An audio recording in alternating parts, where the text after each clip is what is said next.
Vamos a comenzar, si les parece. En primer lugar, les voy a agradecer la asistencia, porque hoy es un día de agradecer asistencias con el frío que hace. Hoy lo que apetece es quedarse en casa y no moverse a ser posible. Bueno, ya saben que después de la pausa de la semana pasada entrábamos en la recta final, que van a ser la sesión del día de hoy y la sesión que tendremos la semana que viene. La sesión de la semana que viene va a pretender ser un resumen donde vuelvan a encontrarse dos aspectos o dos temas que se pusieron en marcha en la primera vez que hablamos, en la primera sesión, y que culminan esa otra rama en la sesión de hoy, que es cómo puede encontrarse lo que sabemos del hombre a través de la experiencia y del pensamiento con lo que sabemos del funcionamiento de nuestro cerebro. Más allá de nuestro cerebro, de lo que sabemos, lo que nos dice la neurociencia actual, que como saben ustedes, centra su atención fundamentalmente sobre el sistema nervioso central, pero también se centra su atención sobre la estructura que gobierna, como veremos en la primera parte, pues toda la actividad corporal del hombre. Como siempre, les voy a poner una especie de recordatorio que no les voy a explicar, sino simplemente se lo pongo para leerlo. La mayoría de ustedes imagino que ha estado en las otras dos sesiones y por tanto es simplemente para, como dice ahí, mantener el hilo argumental. Eso es lo que nosotros hemos estado viendo en la primera y en la segunda sesión. Como ven, era una especie de planteamiento de lo que somos de una forma muy elemental.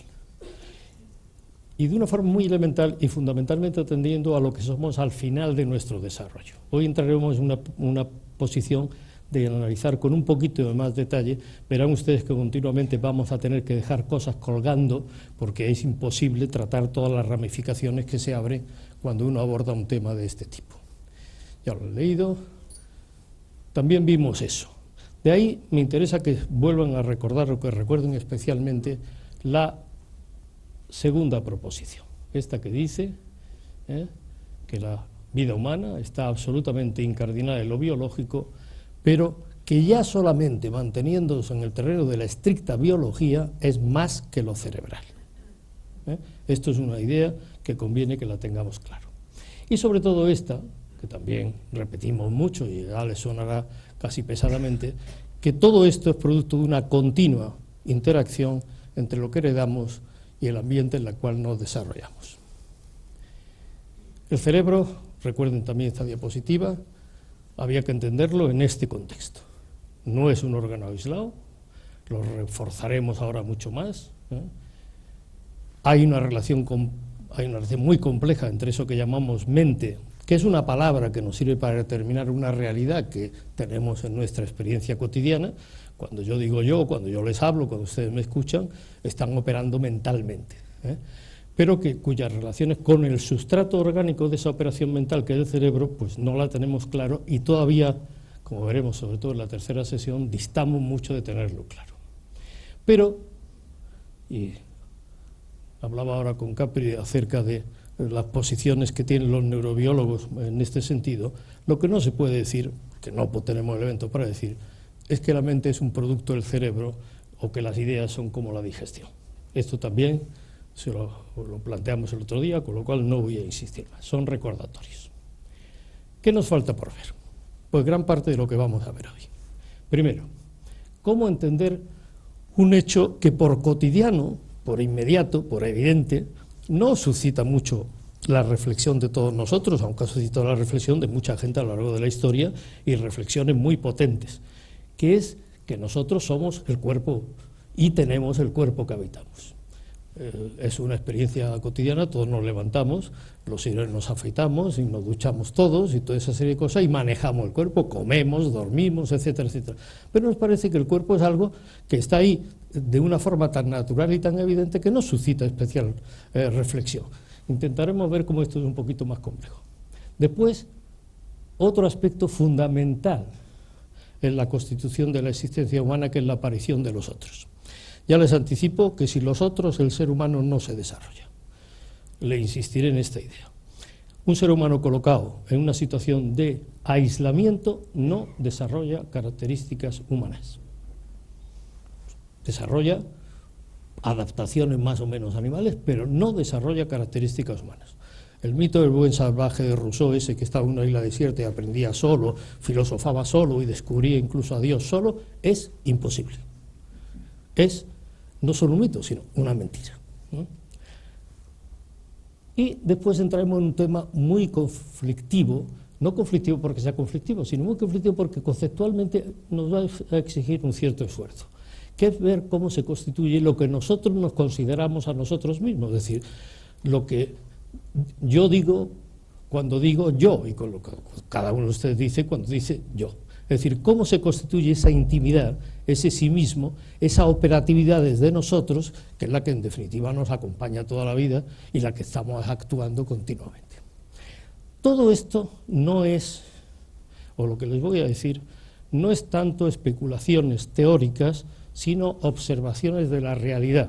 A veces el lenguaje para expresarlas puede ser un poquito, digamos, difícil, intentaremos hacerlo lo más fácil posible, pero piensen siempre que no estamos separándonos, no estamos separando los pies del suelo. Esto corresponde, y les pido que lo hagan así, que intenten identificarlo con las experiencias habituales que todos tenemos en nuestra propia vida. La última tema lo dejaremos para el día que viene. Hoy sí vamos a introducir, también les puse esta diapositiva, un elemento que quiero que lo tengan pendiente, que es que vamos a ver la vida humana, pero vamos a ver la vida humana secuencialmente. Si no la vamos a ver en una foto fija, acuérdense lo que hablábamos los otros días, sino la vamos a intentar ver en una cierta película. ¿Qué significa esto? Que vamos a pasar por detalles, por distintas etapas. No voy a utilizar el papel este porque me temo que desde atrás lo que yo pinte aquí no se va a ver, con lo cual me van a permitir que gesticule, no que dibuje. Nosotros empezamos en el momento cero. Después tenemos 9 meses para desarrollarnos en el seno de nuestra madre, en el útero de nuestra madre, y nacemos. A partir de ahí tenemos 3 años para constituir, esto como verán es un poco a brocha gorda, ¿no?, a constituir nuestra identidad básica. Es decir, para que podamos decir esa palabra que utilizamos continuamente y que no nos damos cuenta de la trascendencia que tiene, que es yo, yo. Todo el mundo es la palabra más usada por todos nosotros. Después de los 3 años, a los 12 años, vivimos un periodo de desarrollo pacífico, es decir, donde los niños son cada vez unos niños más perfectos. En la motórica, lo veremos, en la motórica, en la expresión, en la adquisición de habilidades, en el aprendizaje. Y a los 12 años viene un cataclismo. Les pondré un cerebro y les señalaré el sitio donde procede ese cataclismo. Ese cataclismo consiste en que esa zona que se llama hipotálamo se despierta, manda un estímulo a través de la hipófisis y los órganos de secreción internos que regulan el desarrollo de los caracteres sexuales secundarios se ponen en marcha. Y a partir de ahí, pues tenemos un periodo de convulsión, que algunos ya lo tenemos muy lejano, pero otros los tendrán más cercanos, que es toda la pubertad y la adolescencia, que es un periodo de volver a reconstruir de una forma nueva lo que antes había construido hasta los 11, 12 años. Después hay otro periodo donde las cosas van tomando ya cauce, el desarrollo biológico llega a su máxima expresión, que es todo el periodo de la juventud, y entonces tenemos un hombre o una mujer adulta en el caso de que todo vaya bien. Pero aquí no vamos a hablar de las desviaciones posibles, así que suponemos que todo eso funciona adecuadamente. La vida adulta es esa aventura que está ahí puesta, es la narrativa que yo les hablaba el día pasado, es algo que vamos a escribir nosotros. hasta los 12 años es posible que nosotros no escribamos nuestra propia historia. Hay muchas cosas que nos las van a escribir, o por lo menos nos las van a proporcionar. Pero a partir de los 18 o 19, los que escribimos nuestra propia historia, con deficiencias, con más posibilidades, con menos posibilidades, con más aciertos, menos aciertos, somos nosotros, indefectiblemente. De tal forma que cuando llegamos a los 50 o los 60, lo que somos es lo que nos hemos hecho. Y esto es algo muy difícil de admitir a veces, mucho más difícil de admitir de lo que ustedes creen. Y si no, mire, si uno, esa famosa crisis que se llamaba la crisis de los 40, ya se ha desplazado ahora a los 50, según dicen los psicólogos sociales, pues era fundamentalmente que a esa edad el señor o la señora miraban para atrás y decían, bueno, yo estoy donde yo quería estar cuando tenía 17 o 18 años, y de la respuesta, estoy donde quería estar o no estoy donde quería estar, pues como natural dependía, digamos, la confortabilidad o la no confortabilidad. Por tanto, la aventura de la vida adulta es la construcción de la narrativa personal. El proceso que juega el cuerpo en todo esto, que es la siguiente cosa, no, esto se lo... espero, vamos a parar un momento el asunto. El proceso, se lo anticipo, el proceso que juega el cuerpo en toda esta evolución, aunque después lo repetiremos, es un proceso que está perfectamente regulado. Las posibilidades que nosotros tenemos de modificar eso son muy difíciles. Modifica cuando hay alteraciones, cuando suceden avatares, pero no depende de nosotros, no es una cosa que nosotros pilotemos. Quiere decir esto que el cuerpo se va a desarrollar orgánicamente. A los 18 años vamos a tener más o menos el cuerpo, ese cuerpo va a seguir madurando, va a tener una época hasta los 40, 50 años, y a partir de los 50 años, indefectiblemente, pues va a tener un declive. Un declive. Es decir, por tanto, nuestra curva corporal va a ser así. ¿Nuestra curva personal va a ser así? No. Nuestra curva personal puede seguir creciendo, puede pararse, puede hacer pues infinidad de posibles variantes, como veremos. Esta es la que antes le había puesto, que he retrocedido, porque sí me quiero que tengan ustedes claro de dónde sale todo lo que les cuento. Miren ustedes, una de las principales fuentes de donde sale esto es la observación que hacemos cuando nos enfrentamos con el ser humano que sufre. Los psiquiatras tenemos un privilegio que muchas veces desaprovechamos, que es que nos encontramos o nos enfrentamos a personalidades enteras.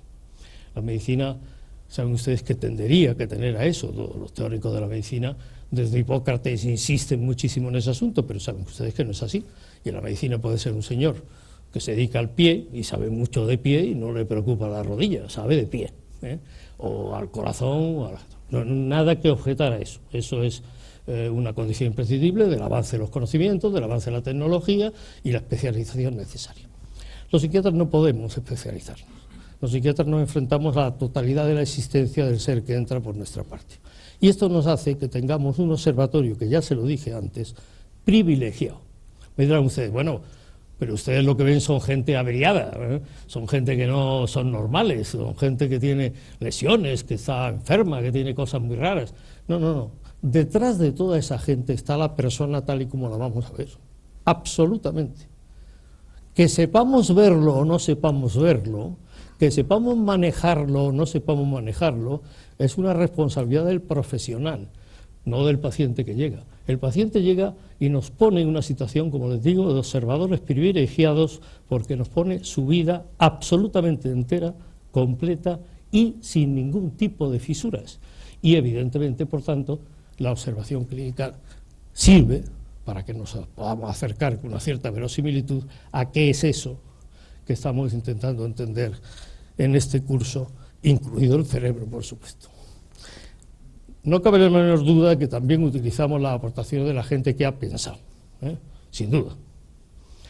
Incluso mucha de esa gente que ha pensado, procedente de la psiquiatría, porque hay que quitarle este estigma tonto de la psiquiatría que se encarga de cosas así como muy raras o fuera de lo corriente, ¿no? Encargados de seres humanos, también está desarrollado porque algunos de los psiquiatras han pensado no solamente en sus enfermos, sino en qué persona, insisto, había detrás, debajo o encima de sus enfermos. Y por supuesto también hablaremos de algunas cosas que están derivadas de las investigaciones de la psicología de la personalidad, que es una parte de la psicología muy interesante, que tiene representantes verdaderamente estimables y que ha hecho aportaciones, insisto, muy a tener en cuenta. Bien, empezamos. El cuerpo humano. La primera cosa que tenemos que tener es una obviedad, es decir, el título de esta diapositiva es una obviedad. El cuerpo humano es el soporte de la existencia, pues ya me contarán ustedes, ¿eh? Cuando el cuerpo desaparece, la existencia desaparece. Eso es morirse, con lo cual no necesita mayor discusión ni mayor argumentación semejante afirmación. Fíjense ustedes que aquí les pongo que somos un cuerpo y tenemos un cuerpo. Esta es una idea de Merleau-Ponty, que es un filósofo francés, que además tenía una adscripción filosófica muy extraña, muy peculiar, digamos, y que murió hace mucho tiempo, por lo menos hace bastantes décadas, que decía que somos un cuerpo y que tenemos un cuerpo. Y esta es una distinción que sí me interesa. Es muy fácil de entender. Somos un cuerpo cuando nuestra identidad se confunde en la sensación del cuerpo que habitamos. Es decir, yo no me distingo de mi mano, o no me distingo de mi voz, o no me distingo de mi estómago. Mi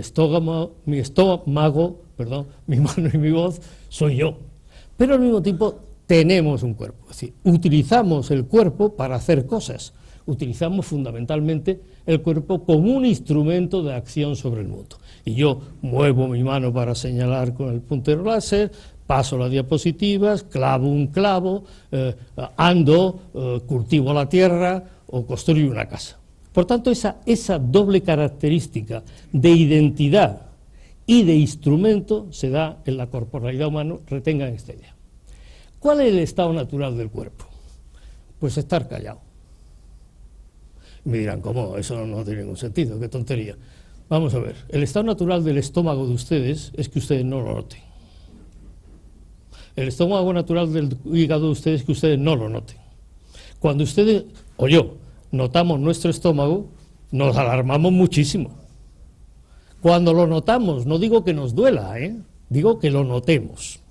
Por tanto, el estado natural del cuerpo es el silencio. Precisamente cuando el cuerpo habla, es una señal de alerta que nos llega nítida y clara. Ahora, ¿el cuerpo está habitualmente en silencio? Sí. ¿Está siempre en silencio? No. El cuerpo tiene un lenguaje, y el lenguaje del cuerpo son estas dos cosas. El placer, entendido en un sentido amplio, el bienestar, que eso lo notamos también perfectamente, y el dolor o el malestar. Por tanto, normalmente el cuerpo, digamos, está habitualmente en silencio, y cuando habla de una forma polar, o nos manda estímulos placenteros o nos manda estímulos dolorosos. Cuando nos manda estímulos placenteros, piensen ustedes que nosotros somos eso que nos mandan los estímulos placenteros, acuérdense lo que le he dicho antes, pues entonces estamos contentos, si nos lo pasamos bien como es natural, y cuando nos manda estímulos desagradables, pues nos lo pasamos mal, y si los estímulos desagradables son muy intensos, pues nos molesta, nos alarma, y acabamos yendo al médico o haciendo cualquier cosa. La vivencia del cuerpo es fragmentaria, es decir, nosotros tenemos una idea, vemos por una parte nuestra mano y por otra parte la otra mano y por una parte la pierna y por otra parte... No, la vivencia del cuerpo es total, pero hay un fenómeno que indica hasta qué punto es total, que es el caso de esto que se llama el miembro fantasma. Lo han oído la mayoría de ustedes y la mayoría sabe lo que es. ¿Saben ustedes que se produce cuando hay una amputación traumática de un miembro o una operación quirúrgica? Es decir, cuando hay una sección de un miembro, los brazos o las piernas fundamentalmente, de una manera aguda, es decir, no cuando se ha perdido poco a poco. Y consiste en que cuando el enfermo se despierta de la anestesia después de la intervención o después del shock, y sobre todo en los primeros días, que puede persistir años, el enfermo nota la parte del cuerpo que ya no está. Imagínense ustedes que tiene que ser una sensación, yo he visto algunos casos, no demasiados, en mi vida profesional, y es una sensación pues extraña, porque imagínense ustedes que el enfermo se despierta de la anestesia, le han cortado una pierna y sigue sintiendo la pierna. Ha habido casos incluso que se pone de pie, intenta andar y se cae porque no tiene pierna. Y sigue sintiendo la pierna con un carácter que no es necesariamente agradable. Sigue sintiendo picores, le duele, tiene necesidad de rascarse, en un sitio donde no hay nada. Se ha especulado mucho como a qué se debe esto. ¿Se acuerdan los que estuvieron en la primera sesión del homúnculo de Penfield, la representación cortical parietal que tenía tanto lo motor como lo sensorial en el cerebro? Se dice que es que esa zona del cerebro pues mantiene eso que se ha llamado el esquema corporal a pesar de que exista o que no exista. Se ha hablado si es como consecuencia de la acumulación de la terminal del nervio con los neuronas de amputación. Se ha hablado de muchas cosas. No sabemos exactamente por qué se produce. Lo que sí nos sirve para decir, estas son las cosas digamos, de la patología, si ustedes quieren, que nos informan sobre el funcionamiento normal, sí podemos decir que la visión o la integración del cuerpo o la vivencia del cuerpo siempre es total, no es fragmentaria. Lo cual no quiere decir que no identifiquemos las partes, pero es total, tiende a ser total. Vamos a ver, según las etapas que vimos antes, que nos van a seguir a lo largo de toda la exposición, cuál es el proceso que tenemos nosotros de instalación en nuestro propio cuerpo. Si ustedes han visto a un lactante, un niño de 6 meses en la cuna, verán que una de las actividades que más le gusta a un niño de 6 meses es explorarse a sí mismo. Mis hijos ya son muy mayores, pero mis nietos son pequeños, entonces todavía puedo verlo. Pues se cogen un pie y se lo llevan a la boca, se tocan, es decir, tienen actividades de autorreconocimiento. Es decir, por tanto, la primera etapa de la vida parece ser que el feto dentro del útero en los estadios últimos del desarrollo también hace cosas parecidas, pero eso déjenlo entre paréntesis y no nos metamos en camisa de 11 varas. Lo primero que hacemos es desarrollar el control sensoriomotor, es decir, ¿qué es lo que desarrollamos primero? La capacidad de movernos y de sentir, y eso de una forma integrada. Eso es lo que dedicamos el 1 o 2 años, primeros años de vida. De ahí sale que empezamos a automatizar la motórica, aprendemos a andar, aprendemos a hablar, no quiero detenerme en todo eso, y al final lo que aparece, a partir de los 3 años más o menos, es que ese niño es un niño que empieza a desarrollar unas conductas motoras armónicas. Un niño o una niña de 6 años son 2 seres con un dominio motor perfectamente, insisto, armónico. No tienen movimientos desaforados, puede ser más inquieto, menos inquieto, vamos, eso no me estoy refiriendo, pero se mueven bien, hablan bien, se muestran, pueden aprender a bailar muy bien, es decir, hacen toda esa serie de cosas que hace que un niño sea un niño completo. También aparece aquí una cosa que es importante, que es que a los 3 años nos identificamos sexualmente. Es decir, a los 3 años la niña ya sabe que es una niña y el niño ya sabe que es un niño. Renuncio a entrar y les pido por favor que no entremos en las polémicas esas estúpidas que están ahora mismo en la prensa y en las calles. Es decir, no entremos en eso, porque eso, si es una vía, pues, podríamos entrar, pero necesitamos otro curso para entrar. Y son cosas que no deben tocarse así a la ligera. Por tanto, quédense con esta idea que en la normalidad de la gente, normalidad estadística de la gente, a los 3 años una niña sabe que es una niña y un niño sabe que es un niño. Por tanto, toda esa época, a los 6, a los 7, a los 8. Les decía antes que a los 12, 13 años, a los 12 o 11 años, 12 años, 13 años, hay un cataclismo hormonal, sí. Porque el salto de la pubertad, el sexo no aparece solo como identidad, porque la identidad de sexo que tiene un niño de 4 años, es decir, sabe que es chico, sabe que es chica, pero no tiene mayor proyección, sino que el sexo aparece también en ese momento como deseo. Ahí entonces cuando aparece el otro, ahora lo veremos cuando hablemos de la alteridad. Y por tanto, exige, tenga en cuenta que esto exige una nueva reinstalación en el cuerpo. Todos recordamos, yo creo que lo recordamos todos, a pesar de que hayan pasado muchos años, de que cuando uno llega a la adolescencia empieza a hacerse preguntas que no ha hecho nunca, jamás antes. Preguntas que todos nos hemos hecho y que jamás hemos comentado. Como por ejemplo, ¿soy guapo o soy feo? ¿Cómo me ven? Eso es una pregunta que todos, el que diga, pues yo no la he hecho nunca, nunca me pregunté si yo era atractivo o no era atractivo, o atractiva o esto, da igual, pues significa que se le ha olvidado. Lo cual me parece una explicación muy adecuada, pero todo el mundo. Por tanto, y al mismo tiempo, los que nos observamos a un puber, a un adolescente, pues vemos que la conducta es desmañada, no saben cómo crecen mucho, se vuelven más altos, no saben cómo moverse, les sobran los brazos, les sobran las piernas, y al mismo tiempo, al desarrollarse los caracteres sexuales secundarios, es decir, la forma corporal definitiva de hombre o de mujer, pues plantean los problemas añadidos que ustedes pueden pensar y que tampoco vamos a entrar aquí ahora porque nos desviaría. Son temas muy interesantes, insisto, que tengo que dejar con absoluta pena de lado y no puedo tratarlos. Como correspondiente a todo eso, aquí hay un segundo salto en el cuerpo.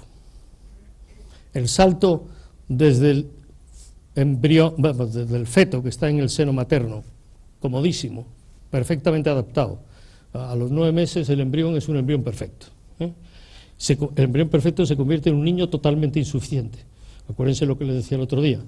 Un caballo nace, cae al suelo, tiene una motórica muy tal, pero se pone bien y va en busca de la ubre de la madre. Un niño cae, no lo recoge nadie y se muere y punto y final, no hay más historias, no tiene otra posibilidad. Pues toda esa reconstrucción que ha hecho para que a los 9 años un niño sea un niño perfecto, se va a la porra con la aparición de una transformación corporal muy intensa. Mucho más intensa en el caso de la mujer y con unas repercusiones también importantes después en la constitución de lo que es la adolescencia femenina y el ser humano adulto femenino, que desgraciadamente, como les digo, tampoco podemos entrar.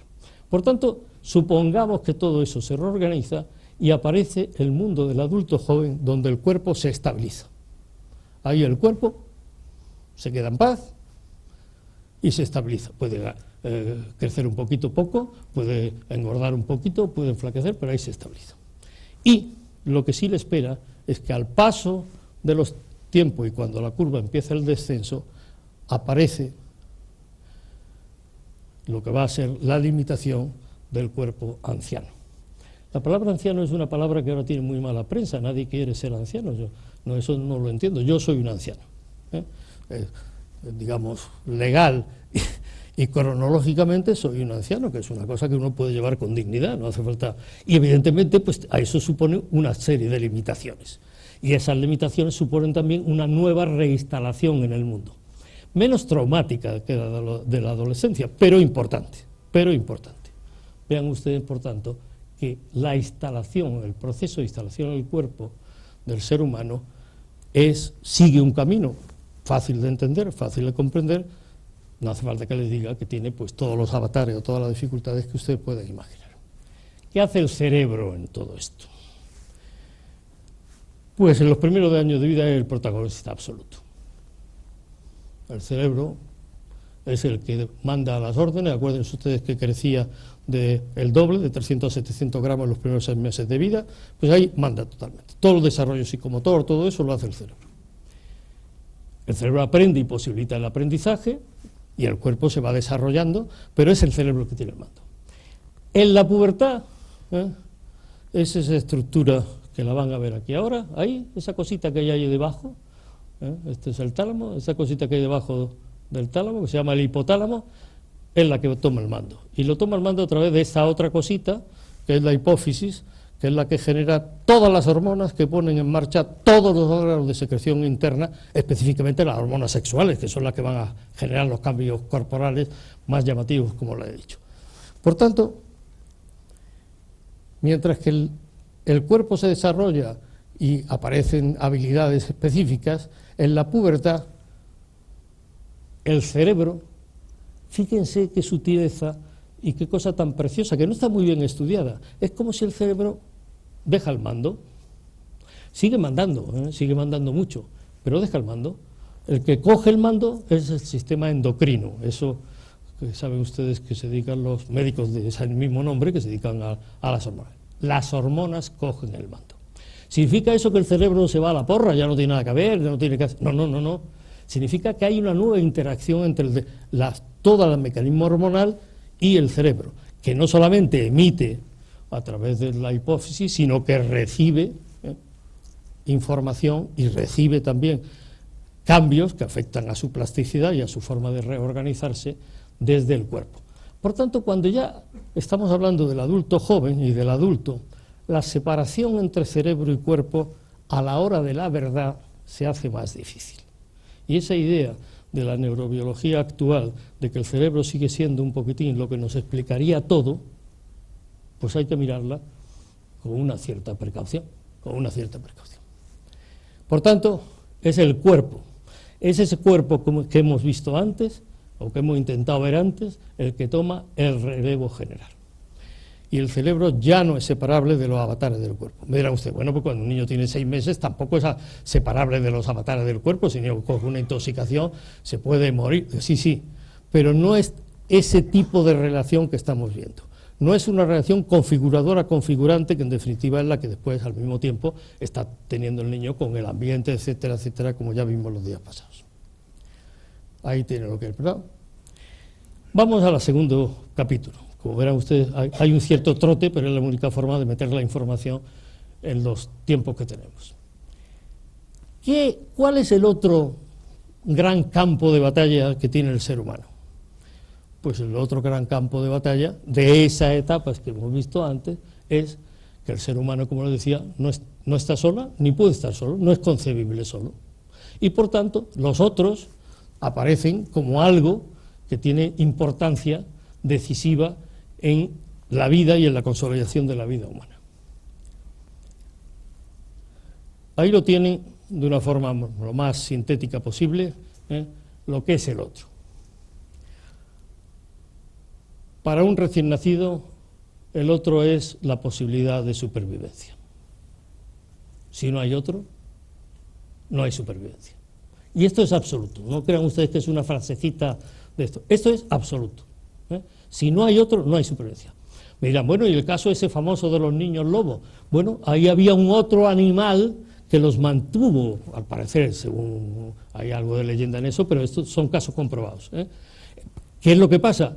Y fíjense la consecuencia, que el niño lobo desarrolla más una identidad, si me permiten la expresión, animal, porque es la identidad que le da el otro que le ha atendido durante esos momentos de absoluta, digamos, indefensión.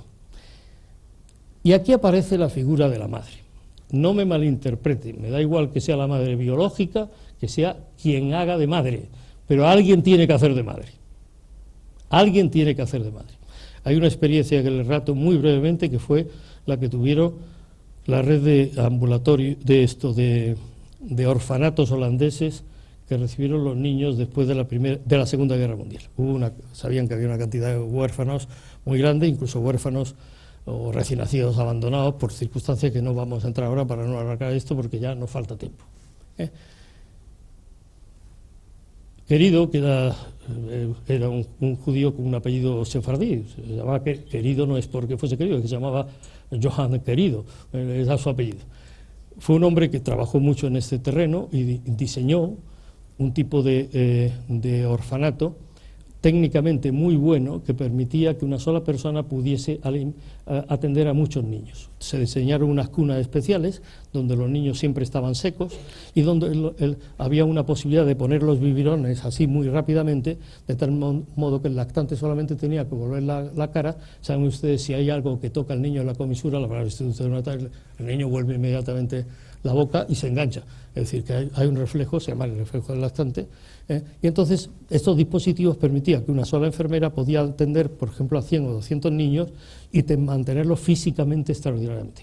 Y compararon los resultados, no se hizo acaso hecho, sino se compararon con un orfanato tradicional donde los niños a veces estaban media hora pues sucios, no comían a sus horas, pero cuando el niño estaba llorando llegaba alguien, los cogía, le daba un par de achuchones y le enchufaba el biberón o le limpiaba el culito. La mortalidad y el número de deficientes mentales en la experiencia de Querido fue abismal, abismal.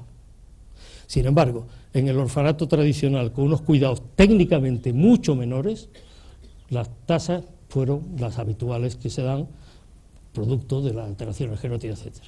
Y esto demostró que la presencia del cuidado no era solamente el cuidado físico, sino el cuidado físico vehiculizado a través de actitudes emocionales de contacto.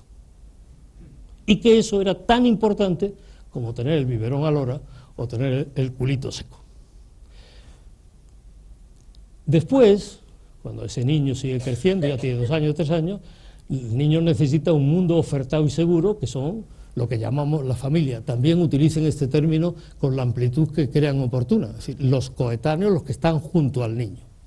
En este momento estamos asistiendo en nuestra sociedad a un fenómeno que no sabemos lo que va a pasar, ya veremos a ver cuando pasen muchos años, tendríamos que hacer una observación casi de 30, que es que los niños, este mundo ofertado desde edad muy temprana, no es la familia, es la guardería, que se constituye en familia, pero no sabemos exactamente cómo eso va a influir en el futuro desarrollo, no lo sabemos. Tampoco hay que hacer predicciones catastrofistas, ni pensar que va a ser un desastre, pero evidentemente es una variable nueva que está introducido, que se ha introducido.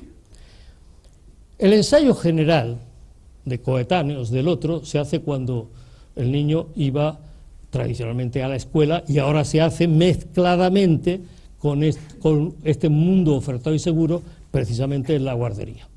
Y cuando damos el salto, para aquí podemos ir un poco más deprisa, recuerden siempre estas etapas que hemos señalado, cuando damos el salto a la adolescencia, pues aquí en la adolescencia aparece el conflicto de las lealtades y de las oposiciones, porque se produce ahí un fenómeno que lo vamos a ver más claro cuando hablemos de los valores, que es pasar de lo que hasta el momento nos han dado a lo que a partir de ese momento asumimos nosotros.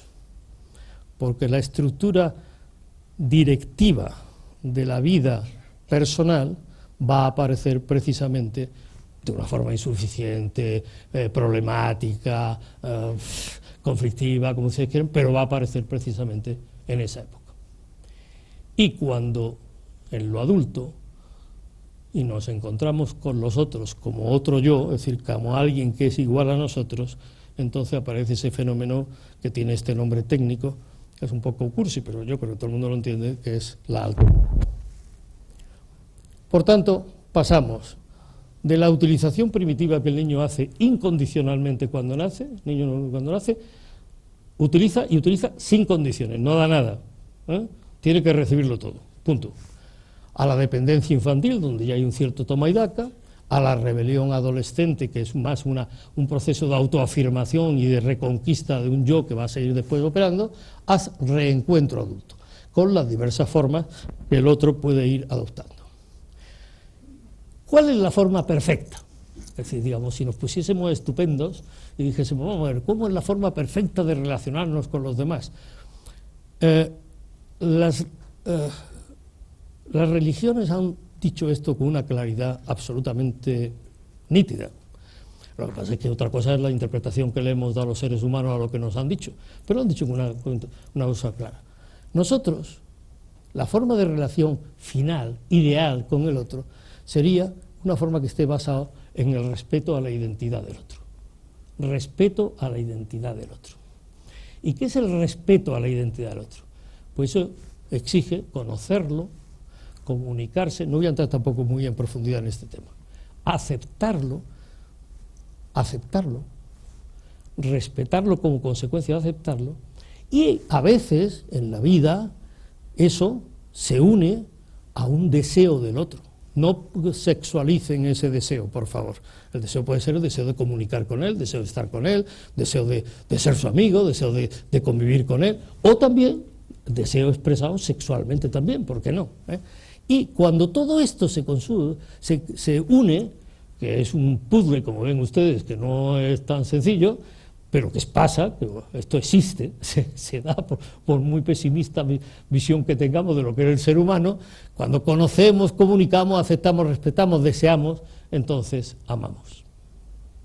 Y si tenemos la suerte de que hay un proceso literalmente similar, paralelo, especular, en el otro, con el cual hemos dirigido todas esas cosas, pues entonces, happy end, como dicen las películas románticas. Cuando no, pues hay todos los azares que ustedes pueden intentar imaginar. ¿Esto es así siempre? Pues no, desgraciadamente no. sin llegar a patologías ni a historias raras, digo, en la vida corriente.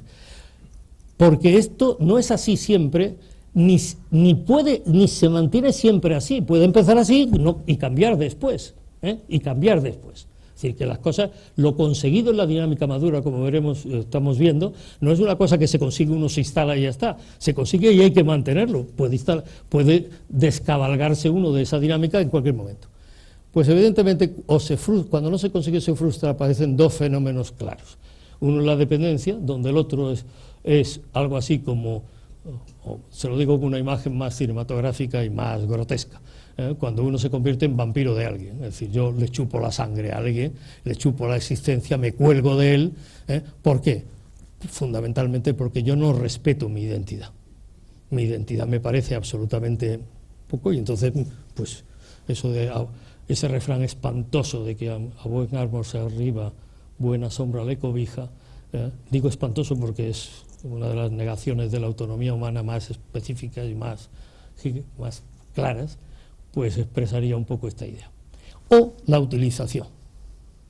Significa que nosotros vamos a vivir una vida donde vamos a estar perfectamente independientes y no vamos a utilizar a nadie, no. Muchas veces utilizamos o dependemos. Esto se convierte en un problema serio cuando se convierte en algo estructural, cuando alguien es estructuralmente dependiente o estructuralmente utilización. Les he puesto aquí una cosa porque hay una tercera posibilidad que no quiero tratar, que es cuando no se utiliza. Utilizar es tomar a la persona como yo tomo a este cacharrito, lo hago decir, pero cuando yo ya no lo necesito, me lo tomo en un bolsillo y ahí se queda hasta que lo vuelva a necesitar, si lo vuelvo a necesitar. Que es, como decía esta frase de Nietzsche, que a mí me encanta, esa frase de Nietzsche dijo una vez esto de: es peligroso asomarse al abismo porque el abismo nos puede devolver la mirada. Es una frase que tiene miga. Nietzsche era un hombre complejo. Esto lo dijo cuando todavía no estaba el pobre con el cerebro destruido, porque al final de su vida dijo muchas tonterías cuando ya tenía el cerebro absolutamente roto.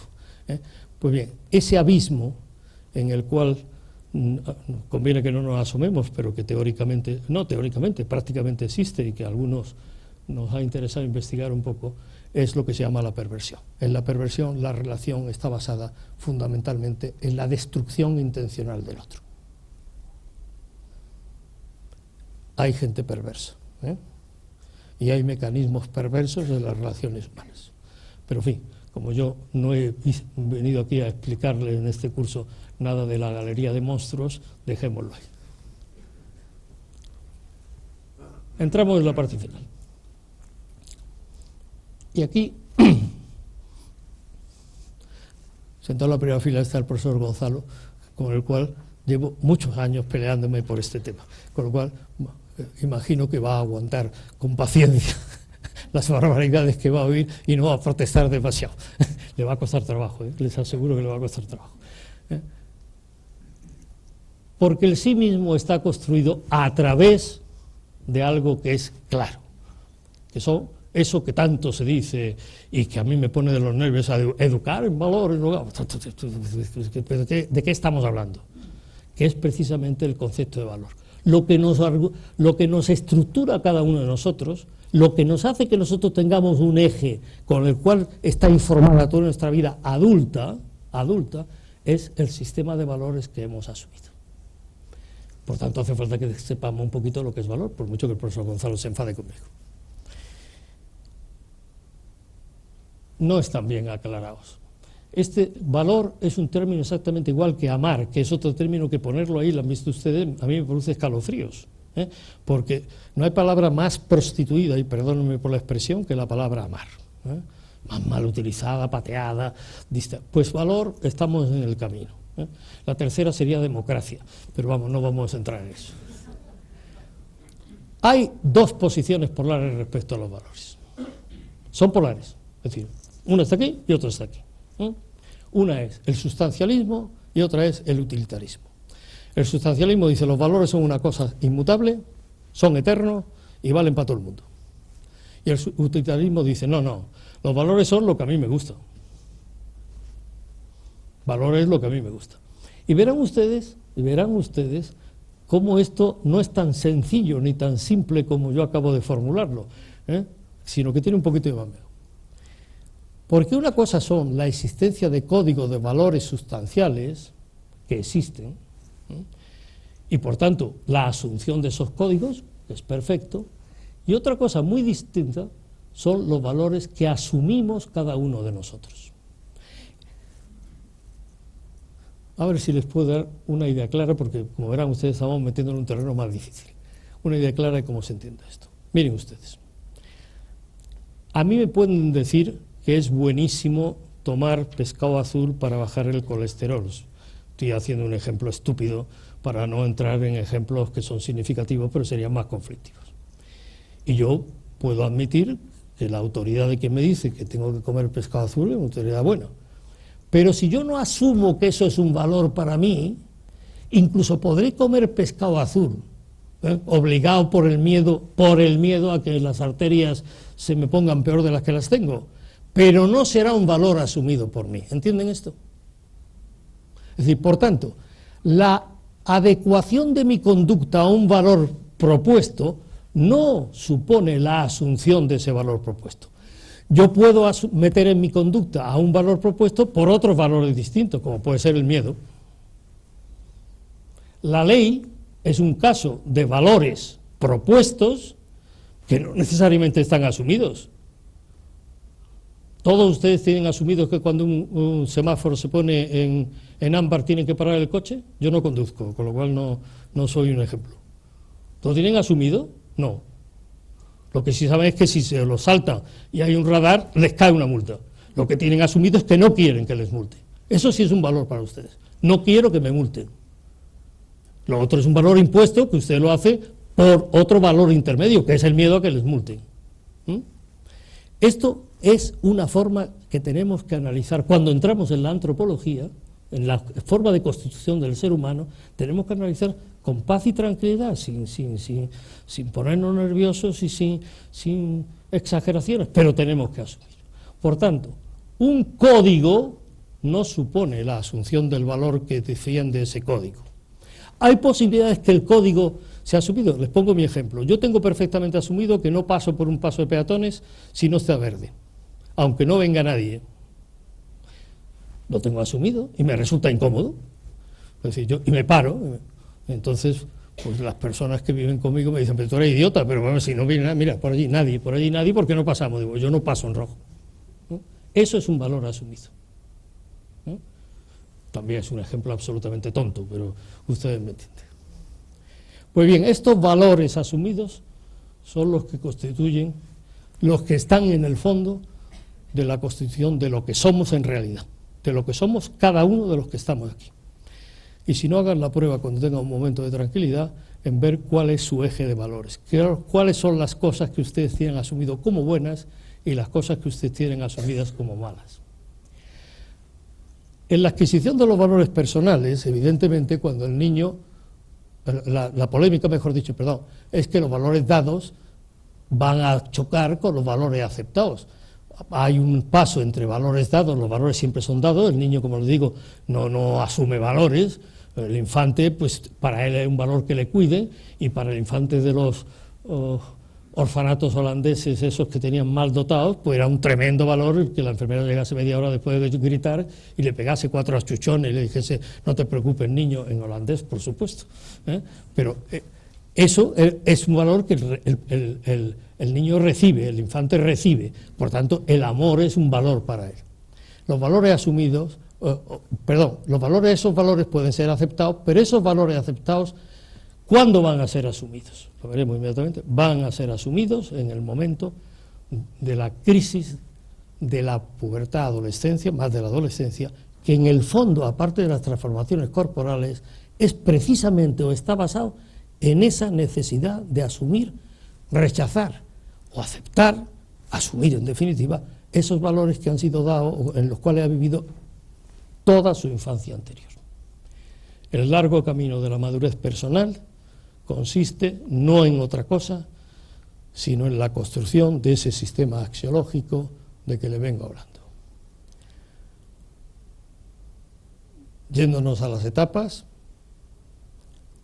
Por tanto, en esta etapa de la primera etapa de la vida no hay otra posibilidad que los valores sean dados y aceptados. Por tanto, el camino a la infancia es una recepción pasiva de valores aceptados. ¿En función de qué? Del amor. Y después, fíjense, cuando a partir de los 3 años, ahí hay un pequeño cambio, que es el que quiero señalarle con la última línea, donde no solamente ya los valores que se dan en función de quien te quiere. El amor no magnifica la palabra, es quien te quiere, quien te cuida, pues es esa persona es la que tiene valores, encarna lo que te dice, tiene un valor para ti, para el niño.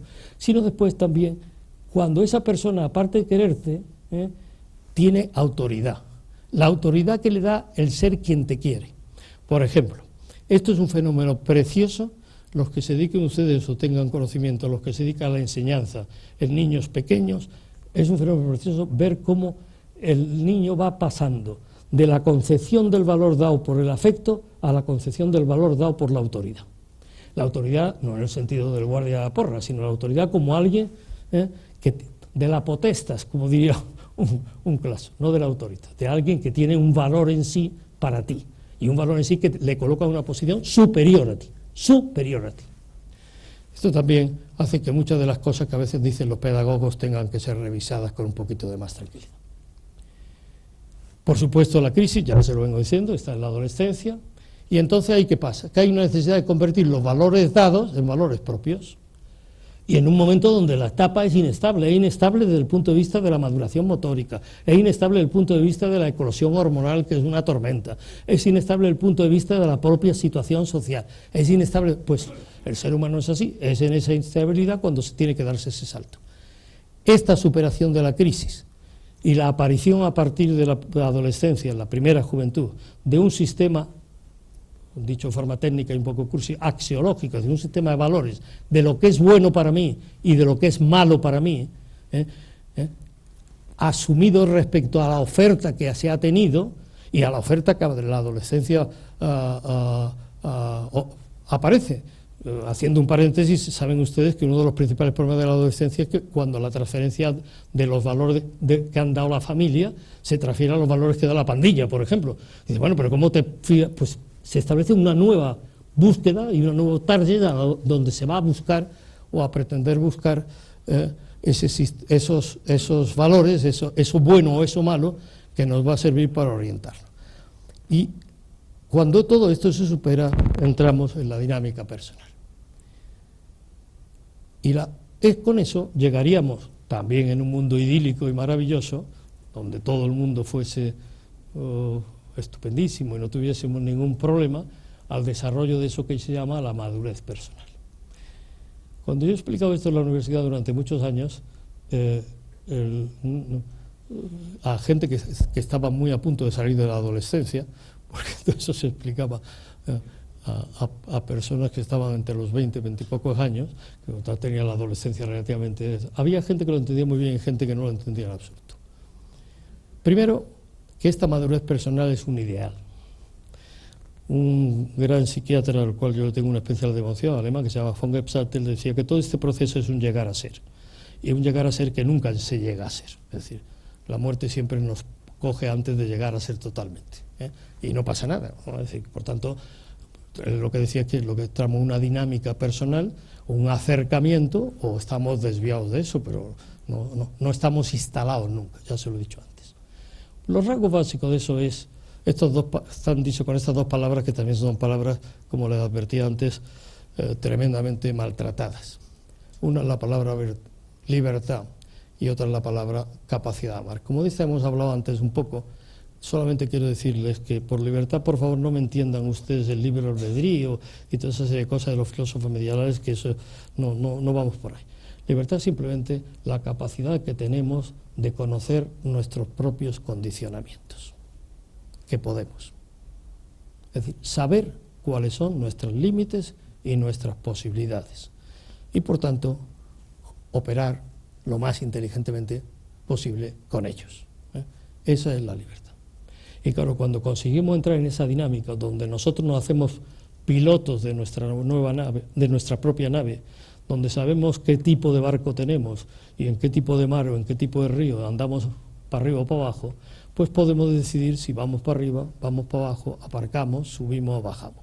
Unos tendrán un barco maravilloso y otros tendrán un barquito pues más precario. Unos tendrán un río, que es el ambiente estupendo, o un lago tranquilo, lleno y profundo para poder navegar, y otros tendrán a veces una pobre torrentera donde las dificultades serán muy grandes. Pero fíjense ustedes, y por eso la experiencia nos dice que personas en condiciones óptimas de herencia y de ambiente, a veces tienen vidas desastrosas. Y personas en condiciones terribles de herencia y de ambiente tienen vida exitosa. ¿Por qué? Porque todo eso hace, ese barco será cacharroso como será, ese río, ese lago será cacharroso como será, pero lo importante es el piloto. Y el piloto es pilotar eso, es lo que tenemos que entender por libertad. Por supuesto, el que sepa mejor las posibilidades de su barco y sepa mejor las características del río o del lago donde esté, tendrá más posibilidades de pilotar. Pero aún así puede encallar, es decir, puede tirarse por el camino medio y hacer una catástrofe. Y eso trae un corolario importante con el cual quiero terminar hoy. Ese corolario importante es que la vida, como le decía el otro día, esa narrativa la escribimos nosotros, y la escribimos de esta manera. Y la escribimos fundamentalmente con el principal instrumento que nos da ese sistema axiológico, ese sistema de valores, ese sistema personal que hemos ido construyendo sobre lo que nos han dado y sobre la decisión que hemos tomado de aceptar una cosa, rechazar otra, asumir una cosa o no asumirla. Y con esto terminamos el día de hoy. Muchas gracias.